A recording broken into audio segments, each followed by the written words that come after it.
খালেদ মহিউদ্দিন বেশ পরিচিত নাম। সাম্প্রতিক সময়ে খালেদ মহিউদ্দিনের একটি টক শোর কিছু প্রসঙ্গ আমরা অ্যাড্রেস না করে পারছি না। আমরা ভিডিও থেকে দেখাচ্ছি। ডক্টর গালিব, আপনার কাছে জানতে চাইব যে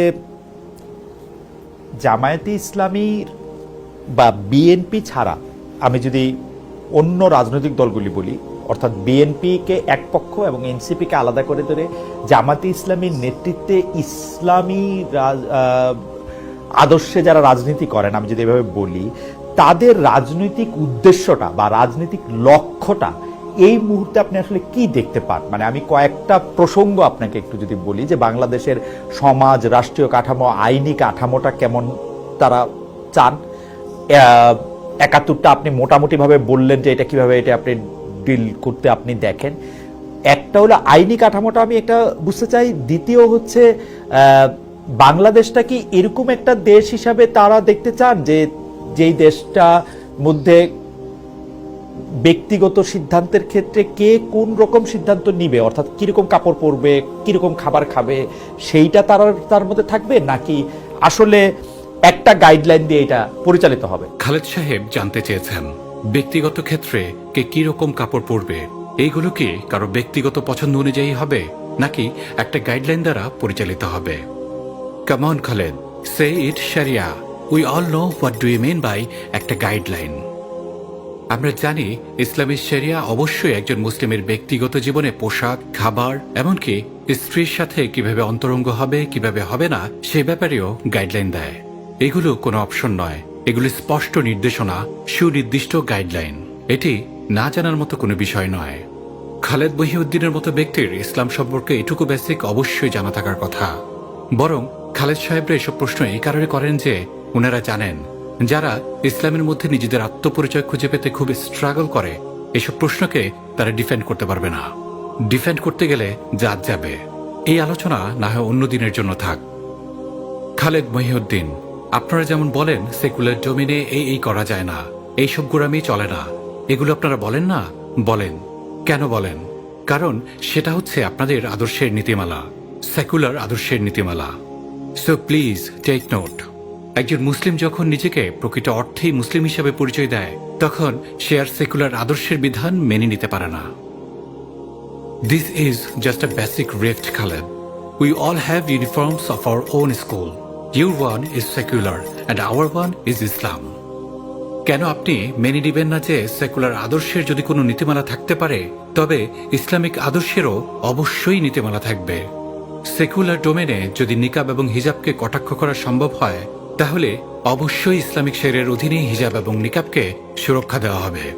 খালেদ, আপনি অবশ্যই এমন হাস্যকর কথা বলবেন না যে দুনিয়াতে শুধু সেকুলার আদর্শই চলবে। খালেদ সাহেব যে যৌক্তিক প্রশ্ন করতে পারতেন তা হচ্ছে কোনটি বেটার বা কোনটির অধীনে আমরা পরিচালিত হব। যেহেতু এখন শরিয়া নেই এবং সেকুলার আইন আছে, তাই খালেদ, আপনার প্রশ্নটি এখন প্রাসঙ্গিক নয়। অন্তত আপনার টকশোর কনটেক্সটে তো অবশ্যই প্রাসঙ্গিক নয়। বরং আপনাকেই আমরা প্রশ্ন করছি, কেউ কি সেকুলারিজমের দোহাই দিয়ে ইসলামী নীতিমালা পালনের ক্ষেত্রে বাধা দেওয়ার অধিকার রাখে? কেউ কি একজন বিশ্বাসী মুসলিমার নিকাব পরার আদেশ যা আল্লাহর পক্ষ থেকে, তা চ্যালেঞ্জ করার অধিকার রাখে? খালেদ, লক্ষ্য করুন, বর্তমান বাংলাদেশে সেকুলার আইন প্রচলিত এবং প্রতিষ্ঠিত। আপনি এর মধ্যেই একজন মুসলিমের ব্যক্তি স্বাধীনতা নিশ্চিত করতে পারছেনই তো না, উল্টো ইসলামী শরিয়ার মধ্যে ঢুকে গিয়ে প্রশ্ন করছেন শরিয়া কি কারো ব্যক্তিগত পছন্দের ব্যাপারে নির্দিষ্ট কোনো গাইডলাইন দিতে পারে? Isn't that funny, Khaled? বাংলাদেশে আমরা এমন অসংখ্য উদাহরণ দেখেছি যেখানে বোরকা পরার জন্য ক্লাসে ঢুকতে দেওয়া হয় না, হিজাব পরার জন্য ক্লাস থেকে বাচ্চাদের বের করে দেওয়া হয়, দাড়ি রাখার জন্য চাকরি হয় না, নিকাব থাকার জন্য শপিং মলে প্রবেশ করতে দেওয়া হয় না, আর দাড়ি রাখার জন্য শাস্তি হয়। শরিয়া শাসনের অধীনে ব্যক্তিগত অভিরুচি বা স্বাধীনতা নিয়ে লজিক্যাল ফ্যালাসি নিয়ে আসার আগে দেখুন এই প্যাচ খুলতে পারেন কিনা। এখন বাংলাদেশে শরিয়া আইন নেই, কিন্তু অলরেডি আমরা দেখতে পাচ্ছি কোনো মানুষের ব্যক্তিগত অভিরুচি বা স্বাধীনতার ব্যাপারে আপনি যা জানতে চেয়েছেন তা প্রতিনিয়ত আমাদের চোখের সামনে হচ্ছে। ওয়াই খালিদ? খালেদ সাহেব, সেকুলার গাইডলাইন কি এসব করতে বলে? ব্যক্তিগতভাবে মানুষের জীবনের পোশাক, এমনকি তার চুল দাড়ির জন্য শাস্তি দিতে, ক্লাস থেকে বের করে দিতে, পরীক্ষার হল থেকে বের করে দিতে? খালেদ মহিউদ্দিন, আপনি অন গ্রাউন্ড রিয়েলিটি প্রশ্ন না করে এখনো যা বাস্তব না তা নিয়ে প্রশ্ন করছেন কেন? খালেদ মহিউদ্দিন, আমরা আবারও সুস্পষ্ট করে আপনাকে প্রশ্ন করছি, বাংলাদেশে শরিয়া আইন বিদ্যমান নেই, এমন অবস্থায় আপনি প্রশ্ন করেছেন একজন মানুষের ব্যক্তিগত স্বাধীনতা কেমন হবে। কিন্তু বাংলাদেশের সেকুলার আইন বাস্তবায়ন থেকেও প্রতিনিয়ত একজন মুসলিমের, উই রিপিট, একজন মুসলিমের ব্যক্তিগত স্বাধীনতা এবং ধর্মীয় অনুশাসন মেনে চলার স্বাধীনতা নষ্ট করা হচ্ছে। আপনার প্রশ্ন আগে এখানে করা উচিত, কারণ ইটস অলরেডি হ্যাপেনিং।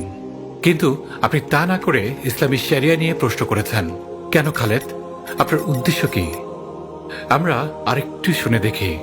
যে কেউ কেউ মানে বাংলাদেশের রাজনীতিতেই আমরা এটা এরকম প্রায় শুনে থাকি যে অমুক দল অর্থাৎ বিএনপি ক্ষমতায় গেলে তারা কোনোদিন শরিয়া বিরোধী কোনো আইন করবে না।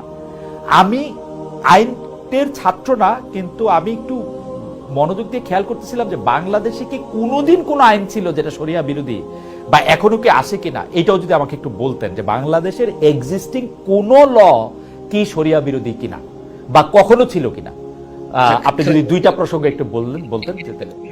খালেদ মহিউদ্দিন আগে স্বীকার করে নিয়েছেন উনি আইনের ছাত্র না, এরপরে জানতে চেয়েছেন বাংলাদেশের কোনো আইন শরিয়া বিরোধী কিনা।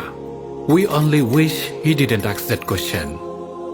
খালেদ মহিউদ্দিন, আপনি নিজেকে অপমানিত করেছেন। আপনি যদি সত্যি আপনার টক শোতে শরিয়া নিয়ে কথা বলতে চান, শরিয়া নিয়ে আপনার ব্যক্তিগত জ্বলনে যতই থাকুক না কেন, আপনার উচিত ছিল শরিয়া কি তা ভালোভাবে বোঝা। You shouldn't jump on the decision just by knowing the name of the book. Even that's not a good standard of journalism, Khaled. We are sorry to school you. আপনি জানতে চেয়েছেন বাংলাদেশের কোনো আইন শরিয়া বিরোধী কিনা। বাংলাদেশে বিদ্যমান পুরো আইন কাঠামোই শরিয়া বিরোধী, খালেদ। শরিয়ার মূল হচ্ছে বিধান হবে কেবল আল্লাহর পক্ষ থেকে, এবং আল্লাহর বিধান ব্যতীত সবকিছুই শরিয়া বিরোধী। দিস ইজ শরিয়া 101, খালেদ। আরেকটু শুনে দেখি।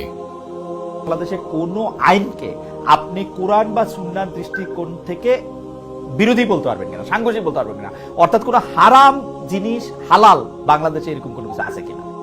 খালেদ মহিউদ্দিন জিজ্ঞেস করেছেন বাংলাদেশের কোনো আইনকে আপনি কোরআন বা সুন্নাহ বিরোধী বলতে পারবেন কিনা, অর্থাৎ কোনো হারাম জিনিস বাংলাদেশে হালাল, এরকম কোনো কিছু আছে কিনা। We only wish Khaled didn't ask that question. Let's get into business. Can you read this verse for me, Khaled? Here's the translation for you. বলো, আমার রব তো হারাপ করেছেন অশ্লীল কাজ, যা প্রকাশ পায় এবং যা গোপন থাকে, আর পাপ ও অন্যায়ভাবে সীমা লঙ্ঘন এবং আল্লাহর সাথে তোমাদের শরিক করা, যে ব্যাপারে আল্লাহ কোনো প্রমাণ অবতীর্ণ করেননি, এবং আল্লাহর উপরে এমন কিছু বলা যা তোমরা জানো না। সূরা আল Araf 33। Did you see the word harrama, Khaled? In the verse, mark that word harrama. It means Allah made it haram. Khaled সাহেব, আপনি বলুন, বাংলাদেশের আইন অনুযায়ী একটু প্রেম ভালোবাসা করা, একটু কাছে আসাসি করা, একটু কনসেন্টের সহিত পরস্পরকে এক্সপ্লোর করা নিষিদ্ধ কিনা? নিষিদ্ধ না, রাইট খালেদ? কিন্তু এগুলো আল্লাহ হারাম বলেছেন। আল্লাহ যা নিষিদ্ধ করেছেন বাংলাদেশের আইন তার অনুমতি দিয়েছে। Khaled, are you ready for the next one? Read this one. Here's the translation for you. এটা এই জন্য যে তারা বলে বেচাকেনা সুদের মতোই, অথচ আল্লাহ বেচাকেনা হালাল করেছেন এবং সুদ হারাম করেছেন। সূরা বাকারা 275। Did you see that word harrama again? It means Allah made it haram. Khaled, আপনি এক্সপ্লিসিট উদাহরণ চেয়েছেন। আপনার জন্য আমরা হারাম শব্দসহ উদাহরণ এনে দিয়েছি, এবং তার প্রাইমারি সোর্স কোরআন থেকে। খালেদ, আমরা জানতে চাচ্ছি বাংলাদেশের আইনে কি সুদ নিষিদ্ধ? খালেদ, এত অন্ধ আত্মবিশ্বাস আসলে আপনার জন্যই ক্ষতিকর। অ্যান্ড স্টিল আমরা আপনার জন্য কেবল হারাম শব্দ স্পষ্টভাবে উল্লেখিত আছে সেই উদাহরণ এনেছি, কেবল কোরআন থেকে এনেছি, এর বাইরে অন্য সমস্ত হারামের লিস্টে আমরা হাতে দেইনি। Check these two verses at your convenience, Khaled. Also, try to find any meaning of these two verses, implying other than haram, if you really can. Khaled, আপনি কি বুঝতে পারছেন? You shouldn't have asked that question. Khaled Mohiuddin, আপনাকে আমরা অনুরোধ করব, আপনি নিজেকে কিছুটা সময় দিন, শিখুন, জানুন, নিজের প্রফেশনের জন্যই জানুন। ইসলাম নিয়ে আপনি কথা যদি বলতেই চান, আপনাকে অবশ্যই ইসলামের ব্যাপারে জানতে হবে। কেউ আপনাকে ইসলামকে ভালোবাসতে বাধ্য করছে না, তবে আপনি যদি মন্তব্য করতেই চান, প্লিজ জেনে বুঝে করুন। আমরা আপনাকে ইসলামকে ভালোবাসার জন্য আহ্বান করতে পারি, বাধ্য নয়। তবে আপনি যদি মনে করেন আপনি ব্যাপক বুদ্ধিজীবী হয়ে গেছেন এবং আপনি চিকন কথা দিয়ে ইসলামকে কটাক্ষ করবেন আর কেউ তা লক্ষ্য করবে না, প্রতিবাদ করবে না, then that would be silly. Good old days are gone. Wake up to reality.